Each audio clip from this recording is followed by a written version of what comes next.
कैसे हैं आप? आई होप कि आप ठीक होंगे। दोस्तों, इस वीडियो में हम आपसे बात करने वाले हैं एंगल यानी कोण। तो हम पहले बात करेंगे एंगल क्या होता है, इसके बाद में हम इसके टाइप्स के बारे में जानेंगे। ठीक है, तो हम पहले बात करते हैं कि एंगल क्या होता है और एंगल के टाइप्स के बारे में। तो एंगल की बात करेंगे तो एंगल क्या होता है, इसकी डेफिनेशन अगर मैं आपको सरल भाषा में बताऊँ तो दो रेखाओं के बीच का झुकाव, यदि दो रेखाएँ हैं उनके बीच का जो झुकाव होगा वो और साथ में उनका एक मुख्य बिंदु होना चाहिए, तो वो हमारा क्या हो जाएगा, कोण कहलाएंगे। दो रेखाओं के बीच का झुकाव जिसका एक मुख्य बिंदु हो वो कोण कहलाते हैं। दो रेखाओं के बीच का झुकाव जिसका एक मुख्य बिंदु हो वो हमारा कोण कहलाएगा। दो रेखाओं के बीच का झुकाव जिसका एक मुख्य बिंदु होगा वो हमारा क्या हो जाएगा, कोण कहलाएगा। ठीक है, या तो बोले inclination between two lines and it's has a meeting point. ठीक है, inclination between two lines and it has a meeting point. Inclination between two lines and it has a meeting point. ठीक है, तो हम बात करते हैं आगे की। ठीक, ये तो हो गया डेफिनेशन ऑफ एंगल। अब हम बात करते हैं कि एंगल ये जो बनेंगे, एंगल को डिनोट्स किस में किया जाता है। एंगल जो डिनोट किया जाता है वो होते हैं डिग्री में डिनोट किया जाता है और रेडियन में भी डिनोट किया जाता है। अब आपको याद रखना है, जैसे कि अभी इस एंगल की बात करें तो ये जो एंगल बना है ये कितने का होगा, अप्रोक्सीमेट की बात करें, हम एक्चुअल की बात नहीं करेंगे। ये जो होगा ये 90 से अबव होगा। ठीक है, 90 से अबव यानी कि हम बोल सकते हैं ये 110 डिग्री इसको बोल देते हैं। ये डिग्री से इसको रिप्रेजेंट करते हैं। इसकी बात करें तो इसको बोल देंगे हम 45 डिग्री है। ठीक है, अगर इस एंगल की बात करें हमें तो ये एंगल हमारा कितना हो जाएगा, ये भी 90 के समथिंग। ठीक है, 90 का अगर होगा तो आपको यहाँ पे कुछ इस प्रकार से बन जाएगा। ठीक है, तो हम इसको डिनोट कैसे करेंगे, एंगल को लिखा कैसे जाता है, इसके बाद हम बात करें तो एंगल BOA। ठीक है, जो एंगल आप बता रहे हैं ना वो एंगल आपको बीच में आना चाहिए, सेंटर में आना चाहिए। ठीक है, या इसको आप ऐसा भी लिख सकते हैं एंगल AOB।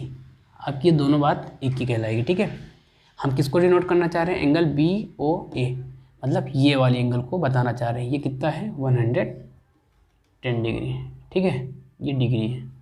अब हम बात करें इस एंगल की, तो इसको हम डिनोट करेंगे angle AOB equal to 45 degree. ठीक है, अब इसकी बात करें तो एंगल AOB इक्वल टू, आए आपको दोस्तों ये समझ में आया होगा आपको एंगल की डेफिनेशन। अब हम बात करेंगे टाइप्स ऑफ एंगल। तो ये डिफरेंट टाइप के एंगल्स हैं। ठीक है, acute angle, right angle, obtuse angle, straight angle, reflex angle, complete angle, complementary angle and supplementary angle. ठीक है, ये सब एंगल लिख रखे हैं, अब इनको अच्छे से नोट कर लीजिएगा।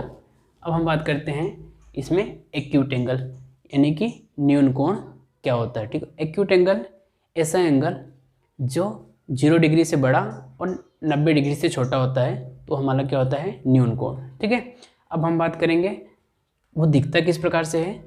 तो अगर हम एक्यूट एंगल की बात करें 0 डिग्री से बड़ा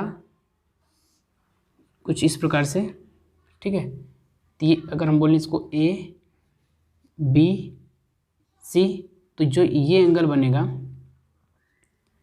ये एंगल हमारा होगा, ये कितना होगा, न्यून कोण यानी कि एक्यूट एंगल। क्यों होगा, इसकी बात करें क्यों, क्योंकि ये 0 डिग्री से बड़ा, 0 डिग्री हमारा यहाँ है और ये 90 डिग्री अप्रॉक्स में कहीं यहाँ पे आएगा। ठीक है, ये 90 डिग्री से छोटा है और ये 0 डिग्री से बड़ा है। जब कोई एंगल 0 डिग्री से बड़ा और 90 डिग्री से छोटा होता है तो वो एंगल हमारा एक्यूट एंगल कहलाता है। ठीक है, एक्यूट एंगल आई होप कि आपको समझ में आया होगा। ठीक है, तो उसको अगर हम एक शॉर्ट अगर हम डिनोट करें तो उसको लिख सकते हैं 0 डिग्री से बड़ा होना चाहिए और 90 डिग्री से छोटा होना चाहिए, वो हमारा क्या एंगल हो जाएगा, एक्यूट एंगल हो जाएगा। ठीक है, अब हम बात करें इस एंगल जो दे रखा है, तो यहाँ पे जो एंगल हमारा एंगल वो कौन सा एंगल हो गया, एंगल ABC। एंगल ABC जो एंगल हमारा B है ना, यहाँ हम डायरेक्ट बात करेंगे तो एंगल B जो होगा हमारा वो क्या हो जाएगा, एक्यूट एंगल, यानी कि एंगल AB सी अगर हम बात करिए कितना डिग्री होगा, तो इसको हमने माना कि 45 डिग्री है। ठीक है, 45, तो ये हो गया हमारा एंगल 45 डिग्री। कौन सा एंगल हो गया? ए बी सी, यानी कि एंगल बी। ये एंगल हमारा हो गया 45 डिग्री। 45 यानी कि अगर हम 90 डिग्री से छोटा और 0 डिग्री से बड़ा के एंगल की बात करेंगे, वो एंगल हो जाएगा हमारा एक्यूट एंगल। इंग्लिश में बात करें, more than 0 degree and less than 90 degree. ठीक है, that known as acute angle. ठीक है, वह एंगल जो 0 डिग्री से बड़ा और 90 डिग्री से छोटा हो, वह कोण हमारा न्यून कोण कहलाता है। कहते हैं राइट एंगल। राइट एंगल, जब कोई एंगल 90 डिग्री के बराबर हो, वह एंगल हमारा क्या कहलाएगा? Right angle. If have any angle equal to 90 degree, ऐसा कोण जो 90 डिग्री के बराबर हो, वो हमारा राइट एंगल कहलाएगा। ये हम बात करें ए ओ बी, ये जब दो लाइनें एक दूसरे के ऊपर परपेंडिकुलर होती हैं तो हमारे कौन सा एंगल बन जाती हैं? 90 डिग्री। ठीक है, जैसे कि ये एंगल हमारा हो जाएगा 90 डिग्री। ये अगर ए ओ बी बोले तो हमारा angle A O B, angle A O B equal to 90 degree, और 90 डिग्री ही हो गया तो इसको बोलेंगे हम समकोण त्रिभुज, यानी कि राइट एंगल। राइट एंगल, ठीक है। राइट एंगल क्या हुआ? जब कोई कोण 90 डिग्री के बराबर हो, उसे हम कोण उसको कहेंगे राइट एंगल। ठीक है, वो कैसे दिखता है? कुछ इस प्रकार से दिखता है। उसमें क्या होती हैं? दो लाइनें परपेंडिकुलर होती है एक दूसरे। अगर मैं बोलूँ दो लाइनें एक दूसरे के ऊपर परपेंडिकुलर है तो यहाँ पे कोण 90 डिग्री का बन जाएगा, यहाँ पे भी कोण 90 डिग्री का बन जाएगा। ठीक है, यहाँ पे भी कोण ये 90 डिग्री हो जाएगा, सारे एंगल 90 डिग्री हो जाएंगे। अगर दो लाइनें एक दूसरे के ऊपर परपेंडिकुलर हैं तो वो 90 डिग्री का एंगल क्रिएट करती हैं। राइट एंगल समझ में आया होगा। If have any angle equal to 90 degree that known as right angle. ठीक है, आई होप कि आपको ये चीज़ें समझ में आई होगी। अब हम बात करते हैं नेक्स्ट एंगल, बात करते हैं ऑब्ट्यूस एंगल और स्ट्रेट एंगल की बात करते हैं। तो पहले हम बात करेंगे ऑब्ट्यूस एंगल क्या होता है। ऑब्ट्यूस एंगल वह एंगल जो 90 डिग्री से बड़ा और 180 डिग्री से छोटा होता है, ऑब्ट्यूस एंगल कहलाता है। ठीक है, मोर than 90 degree and less than 180 degree angle obtuse angle कहलाता है। ठीक है, अब यहाँ पे हम लिख देते हैं, आपको बना के बता देते हैं। जैसे कि कोई सा एंगल है, ये एंगल। ठीक है, अगर हम इस एंगल की बात करें, ये मोर देन 90 डिग्री। अगर मैंने बोला ये एंगल हमारा है 100 डिग्री, 100 डिग्री एंगल है, तो ये हम एंगल हमारा क्या हो जाएगा? इसको बोल दे ए ओ बी। ये angle A O B equal to 100 degree. तो ये एंगल हमारा एंगल ए ओ बी कितना हो जाएगा? ऑब्ट्यूस एंगल हो जाएगा। ये एंगल, ये पूरे एंगल की बात करें, ये 90 डिग्री से बड़ा होगा और ये 180 डिग्री से छोटा होगा। ठीक है, इस प्रकार का साइन यूज़ होगा। यदि हम किसी भी एंगल, ये एंगल 90 डिग्री का था तो हमने इसको इस प्रकार से लिखा है। ठीक है, इसमें एग्जाम्पल में अगर एंगल की बात करें, कौन कौन से एंगल होंगे? 90 डिग्री से होता है, 90 डिग्री से बड़ा होना चाहिए और 90 डिग्री से छोटा होना चाहिए। यानी कि आप 90 डिग्री इसमें नहीं लिख सकते हैं। ठीक है, आपको यहाँ लिखना पड़ेगा 100 डिग्री। ये आपका एंगल होगा 130 डिग्री, ये एंगल होगा 150 डिग्री, ये एंगल होगा 170 डिग्री, ये एंगल भी होगा, अगर मैं बोलूँ 180 डिग्री एंगल, ये भी आपका एंगल नहीं होगा। ठीक है, 180 डिग्री से छोटा होना चाहिए। ठीक है, तभी हमारा ये एंगल हमारा इसमें नहीं काउंट की जाएंगे, ये दो एंगल हमारे काउंट नहीं किए जाएंगे। अगर कोई भी एंगल 180 या 90 डिग्री है तो वो एंगल हमारा ऑब्ट्यूस एंगल में नहीं जाएगा। ये चीज़ का आप क्लियरेंस अपने माइंड में ज़रूर रखिएगा।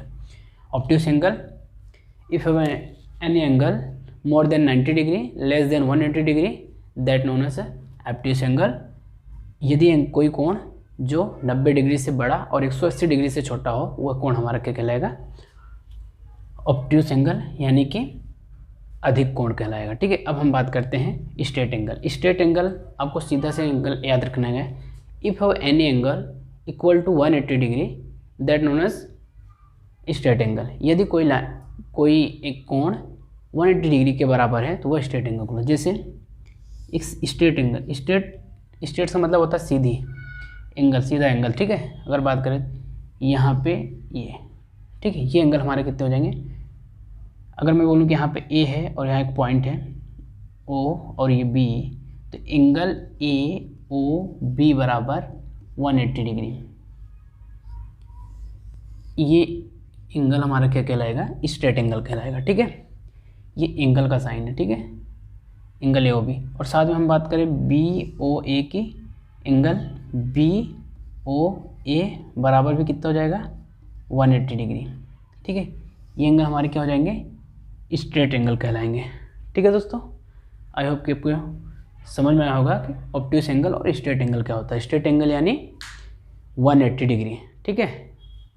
बस आपको ये चीज़ें समझ में आएगी। अब हम बात करते हैं अगले पॉइंट की, बात करते हैं reflex angle and complete angle. तो रिफ्लेक्स एंगल पहले हम बात करेंगे।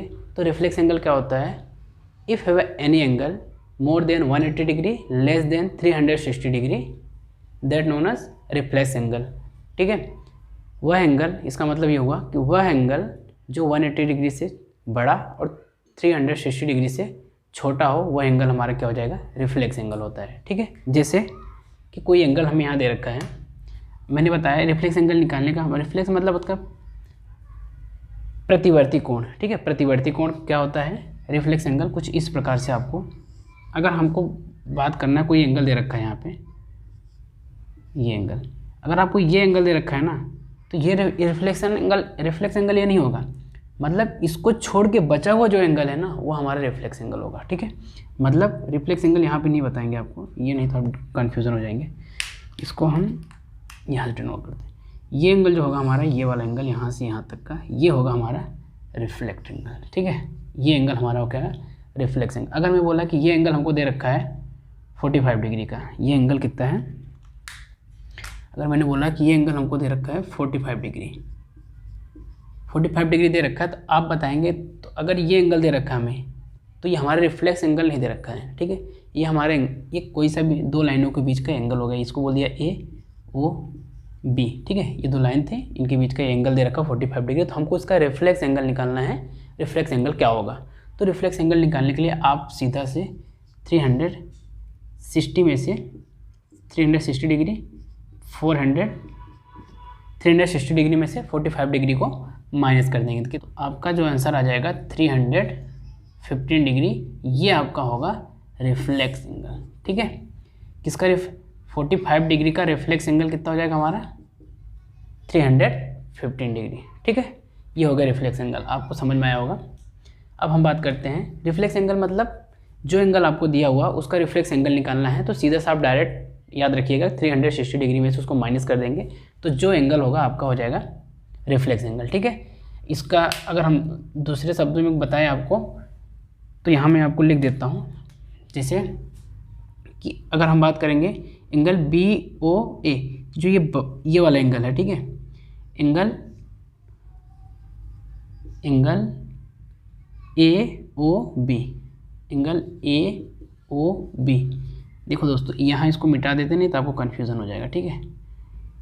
हमारा जो रिफ्लेक्स एंगल होगा, ये वाला रिफ्लेक्स एंगल, ठीक है, ए ओ बी, ये एंगल किससे क्या होना चाहिए, ये 180 डिग्री से बड़ा होना चाहिए और 360 डिग्री से छोटा होना चाहिए, ठीक है। तभी ये एंगल हमारा क्या हो जाएगा, रिफ्लेक्स एंगल होगा, ठीक है।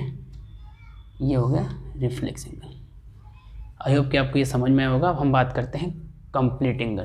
कंप्लीट एंगल क्या होता है, यदि कोई एंगल 360 डिग्री के इक्वल है, ठीक है, if have any angle equal to 360 degree that known as complete angle, ठीक है। यानी कि हम बात करें, कोई भी एक लाइन है, यहाँ पे मैंने बोला कि ए ओ, ये एंगल हमारा अगर यहाँ से कंप्लीट एंगल, एक कंप्लीट रिवोल्यूशन कंप्लीट कर लेता है, तो ये एंगल हमारा हो जाएगा 360 degree equal to 360 degree, complete angle की डेफिनेशन, ठीक है। ये डिग्री इस प्रकार से 360 degree. If have any angle 360 degree that known as complete angle, यानी कि हम बात करें कोई एंगल 360 डिग्री के बराबर है तो वह हो गया हमारा कंप्लीट एंगल। वो इस प्रकार से कोई आपको दिया जा सकता है, ठीक है। यहाँ से यहाँ तक की बात करेगा या तो बोले कि यहाँ से यहाँ तक की बात किया जाएगा, ये हमारा क्या हो जाएगा कंप्लीट एंगल, ठीक है दोस्तों। अब हम बात करते हैं नेक्स्ट पॉइंट की, हैं कॉम्प्लीमेंट्री एंगल, सप्लीमेंट्री एंगल, ठीक है। कॉम्प्लीमेंट्री एंगल क्या होते हैं? If sum of two angles equal to 90 degree that known as complementary angle. यदि दो कोण को जोड़ने पर दो कोणों का सम योग 90 डिग्री के बराबर होता है तो हम ये कह देंगे कि वो दोनों कोण आपस में क्या हैं, कॉम्प्लीमेंट्री हैं, ठीक है। कॉम्प्लीमेंट्री मतलब पूरक हैं, एक दूसरे के पूरक होना। मतलब अगर हम कहें कि हमें दो सम किसी भी दो कोणों का एंगल, मतलब बोले कि ये एक एंगल ये दे रखा है और ये एक एंगल ये दे रखा है। मैंने बोला कि ये एंगल कुछ इस प्रकार से ए ओ बी, बी ओ सी, ठीक है। ये इसको अब बोल लो सी ओ डी, ठीक है। ये दो एंगल है। अगर मैं बोल दिया कि ये एंगल 30 डिग्री है तो बताओ ये एंगल कितना हो जाएगा। तो अगर ये एंगल ज्ञात करने के लिए आपको ज्ञात करने की जरूरत पड़े तभी यहाँ बताया है, इसी चीज़ें यहाँ पे इसको यूज़ करेंगे। क्योंकि दो एंगल आपको दे रखे हैं, उस दोनों एंगल में से किसी दो पेयर ऑफ एंगल्स होने चाहिए, ठीक है।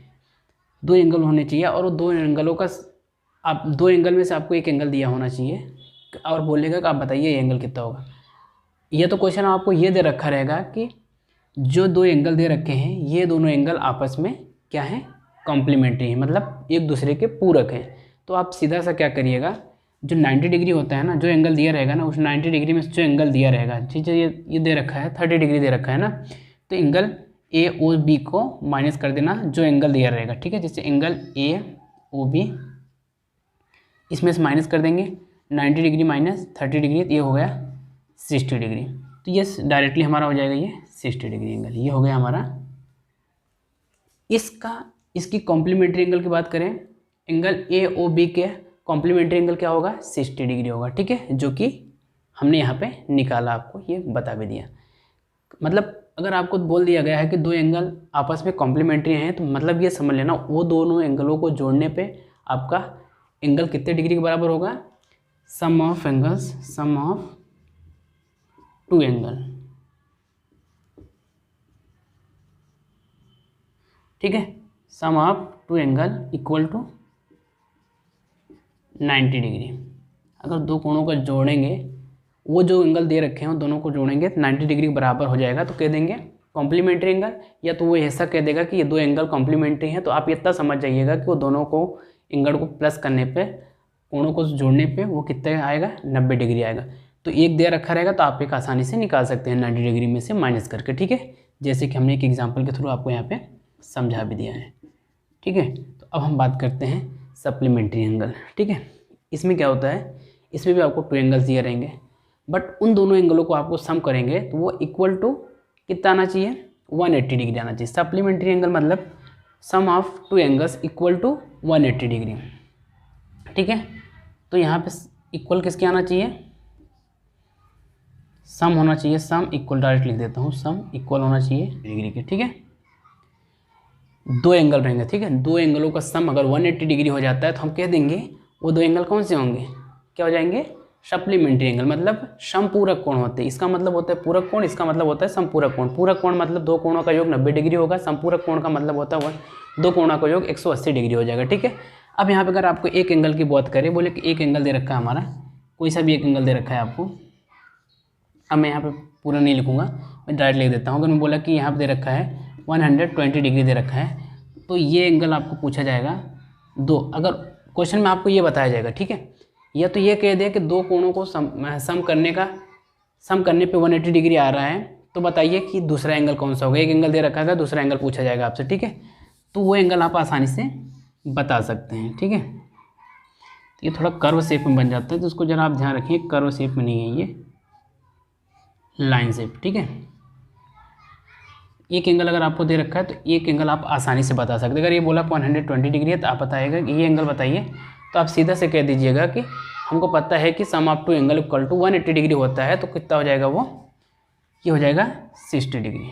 ठीक है, कैसे निकालेंगे, हमको पता है कि जब दो एंगलों को सम करेंगे तो 180 डिग्री है, तो एक एंगल पता है तो इसमें तो बोल देना 120 प्लस एंगल ये जो हमें ज्ञात नहीं करना है, जो हमें एंगल अज्ञात है वो किसके बराबर होना चाहिए, 180 डिग्री के बराबर होना चाहिए। तो हम क्या करेंगे, एंगल जो अज्ञात है उसको बराबर इधर ही रहने दिया, उसको उधर भी जाए तो 180 माइनस 120, तो यहाँ पे माइनस कर दिया तो कितना हो जाएगा 60 डिग्री आ गया। ठीक है, समझ में आ गया आपको ये कैसे निकालना है।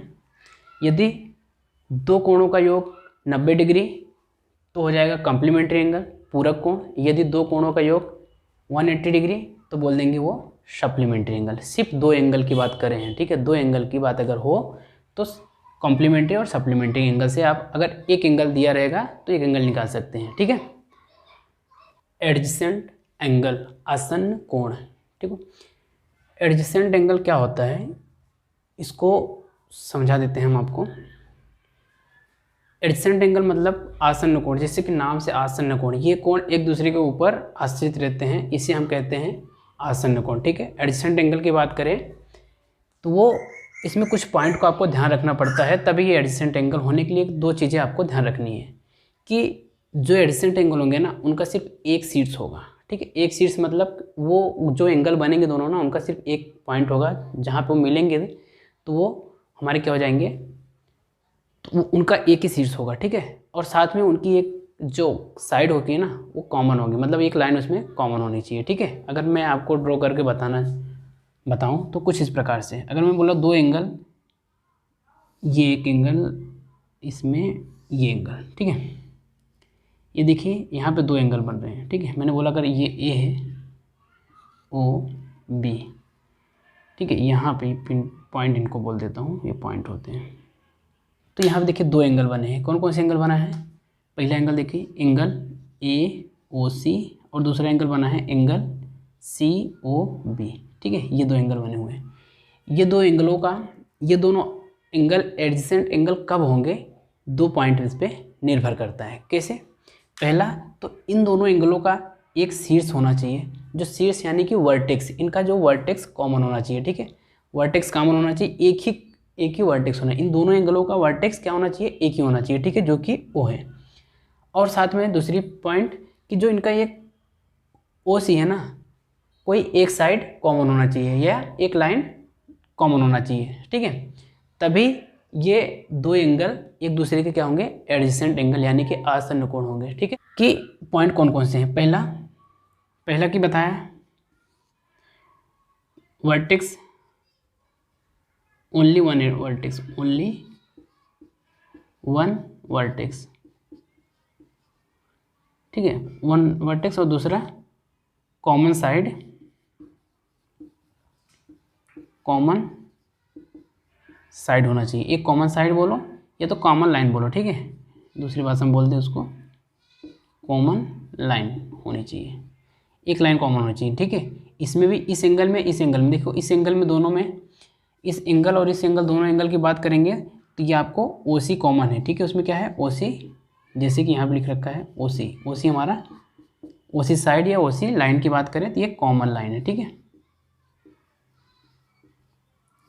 ये दो प्रॉपर्टी एडजेसेंट एंगल होने के लिए, दो कोण दो एंगल एडजेसेंट एंगल कब कहलाएंगे, जब उनमें उनका वर्टेक्स कॉमन हो, यानी कि वो दोनों एंगलों का वर्टेक्स सेम होना चाहिए, और साथ में दूसरी पॉइंट की बात करें तो उनमें एक साइड कॉमन होनी चाहिए या एक लाइन कॉमन होनी चाहिए। ठीक है, तभी ये दोनों एंगल एक दूसरे के क्या होंगे, एडजेसेंट एंगल कहलाएंगे, तभी ये एंगल क्या कहलाएंगे, एडजेसेंट एंगल कहलाएंगे। ठीक है दोस्तों, आई होप को आपको समझ में आया होगा। अब हम बात करते हैं अगले पॉइंट के बारे में, बात करते हैं, दो पॉइंट और हैं, इसके बाद हम एंगल के कुछ प्रॉपर्टी के बारे में आपको बात करेंगे आपसे। ठीक है, जैसे कि हम बात करते हैं लीनियर पेयर एंगल, रेखीय युग्म और वर्टिकली अपोजिट शीर्षाभिमुख कोण। ठीक है, अब हम बात करते हैं कि पहले लीनियर एंगल क्या होता है। लीनियर पेयर एंगल देखो, अभी हमने सम्मुख आसन्न कोण, मतलब आसन्न कोण, जब दो आसन्न कोणों का योग 180 डिग्री होता है, तो अभी हमने आसन्न कोण पढ़े थे, क्या होता है आसन्न कोण, एडजेसेंट एंगल। ठीक है, जब दो आसन्न कोणों का योग 180 डिग्री के बराबर हो जाए तो उसे हम कहेंगे लीनियर पेयर एंगल। ठीक है, आसन्न कोणों का योग, दो आसन्न कोणों का योग 180 डिग्री, वह क्या कहलाएगा हमारा linear pair angle. Sum of two angles, sum of two adjacent angle, sum of two adjacent angle equal to 180 degree, that known as linear pair angle. अब हम बात करते हैं कि वो एंगल किसे दिखेगा, किस प्रकार से, इस प्रकार से। ये एक हो गया, देखिए यहाँ पे कन्फ्यूज, लीनियर पेयर एंगल और लीनियर एंगल में क्या डिफरेंट है। लीनियर पेयर और लीनियर पेयर और लीनियर एंगल में डिफरेंट बस इतना सा है, लीनियर एंगल जो होता है 180 डिग्री होता है, अगर उसमें जितने भी एंगल बनेंगे उस सबको सम करेंगे, मोर देन वन एंगल हो सकता है, वो लीनियर पेयर एंगल का, वो लीनियर एंगल कहलाएगा। लीनियर पेयर एंगल क्या होता है, टू एडजेसेंट एंगल होता है। एडजेसेंट एंगल मतलब समझ रहे हैं ना, तो जिसमें एक शीर्ष कॉमन हो और एक भुजा कॉमन हो, एक साइड कॉमन हो। देखो ये अगर मैं यहाँ से एक लाइन ड्रॉ करूँ इस प्रकार से, तो ये जो हमारे एंगल होंगे, मैंने बोला कि ये ओ है, एक्स वाई जेड, ठीक है। तो ये जो एंगल, ये एंगल प्लस ये एंगल, ठीक है, ये दोनों एंगल है, ये दोनों एंगल एक दूसरे के एडजेसेंट एंगल हैं, ठीक है। क्यों एडजेसेंट एंगल, क्यों, क्योंकि इनका देखिए साइड कॉमन है, एक साइड कॉमन है और एक इनका वर्टेक्स कॉमन है। जब वर्टेक्स और एक साइड कॉमन हो तो वो ये दो एंगल क्या कराएंगे, एडजेसेंट एंगल।